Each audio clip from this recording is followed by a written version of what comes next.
बोलिए शंकर भगवान की जय। भगवान शिव शंकर श्री सनत कुमारों को श्रावण मास की बड़ी ही सुंदर कथा सुना रहे थे।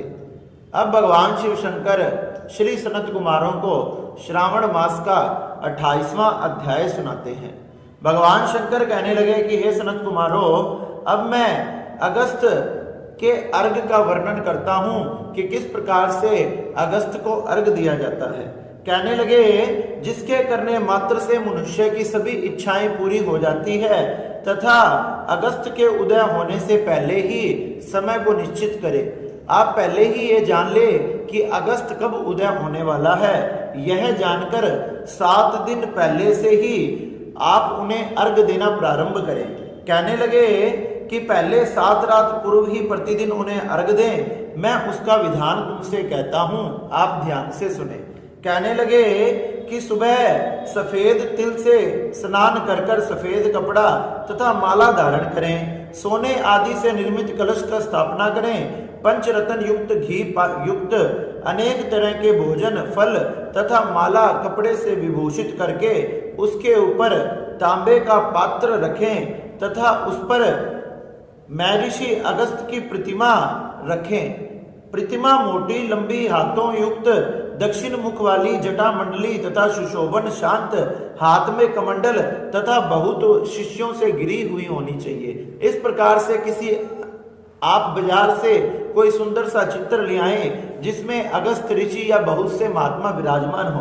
कहने लगे, इस प्रकार से आप उनका पूजन करें। लोपा मुद्रा सहित उनका पूजन करें। उसमें आवाहन करके गंध पुष्प आदि से 16 उपचारों से उनका पूजन करें। कहने लगे, किस प्रकार से उनको नाना प्रकार के अर्घ प्रदान करें, उसका विधान आप ध्यान से सुने। सोने, चांदी, तांबे या वेणु, नारंगी, खजूर, केला, अनार, विजूरा, नींबू, अखरोट, पिस्ता, नीलकमल, कमल, कुश तथा दुर्वा अन्य प्रकार की चीजों से आप उनका पूजन कर सकते हैं। कहने लगे कि फल पुष्प आदि से उनका पूजन करें, 7 दानों से उनका पूजन करें। इससे अगस्त महर्षि बड़े प्रसन्न होते हैं।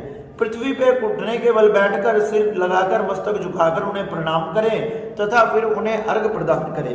कहने लगे कि हे अगस्त ऋषि, आपको मेरा नमस्कार है। हे मित्र वरुण, आपको मेरा नमस्कार है।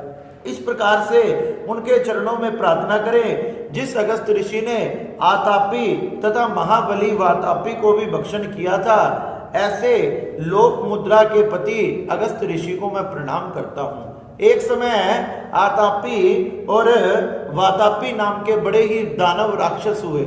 ये बड़े ही भयंकर थे। सभी संत महात्माओं को, ऋषियों को खा जाते थे, भक्षण कर जाते थे। उनको पहले तो भोजन के लिए बुलाते तथा उन्हें भोजन कराकर स्वयं उनका भोजन कर जाते थे। एक बार अगस्त ऋषि को भी इन्होंने निमंत्रण पर बुलाया। अगस्त ऋषि ने जैसे ही भोजन किया, पानी की मांग करने लगे। इन दोनों भाइयों ने उन्हें खाने की चेष्टा की और अगस्त ऋषि तो बड़े महान थे, अपनी हुंकार मात्र से उनको नष्ट कर दिया।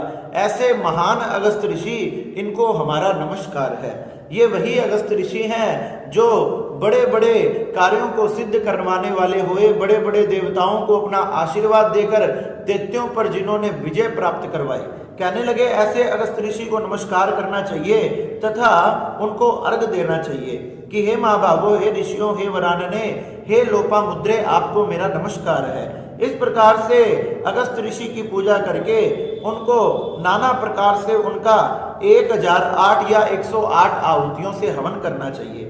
इस प्रकार हवन करके विसर्जन करना चाहिए। मैंने आपको यथा विधि पूजन बताया है तथा इस संसार में या परलोक कार्य की सिद्धि करने के लिए आप यहाँ से जाएं तथा इस प्रकार अगस्त का विसर्जन करें। इस मूर्ति को ब्राह्मण को दे देना चाहिए। हे सनत कुमारों, अगस्त के उदय होने से पहले ही 7वें दिन दक्षिणा सहित देनों का दान करना चाहिए। कहने लगे, इस प्रकार से जो अगस्त ऋषि का पूजन करता है, उनके लिए अर्घ देता है, वह संसार में वंदित होकर अंततः बैकुंठ लोक को चला जाता है। इस प्रकार से भगवान शिव शंकर सनत कुमारों को कहने लगे, अगस्त ऋषि को अर्घ प्रदान करने मात्र से मनुष्य की सभी इच्छाएं पूरी होती है। इसलिए हमने महात्मा अगस्त ऋषि का ध्यान करके नाना प्रकार से अर्घ तथा दान आदि करने चाहिए। इस प्रकार सनत कुमार भगवान शंकर के मुखारविंद से ये कथा जानकर बड़े प्रसन्न हुए और भोले बाबा की जय जयकार करने लगे। बोले शंकर भगवान की जय। नमः पार्वती नमः। हर हर महादेव।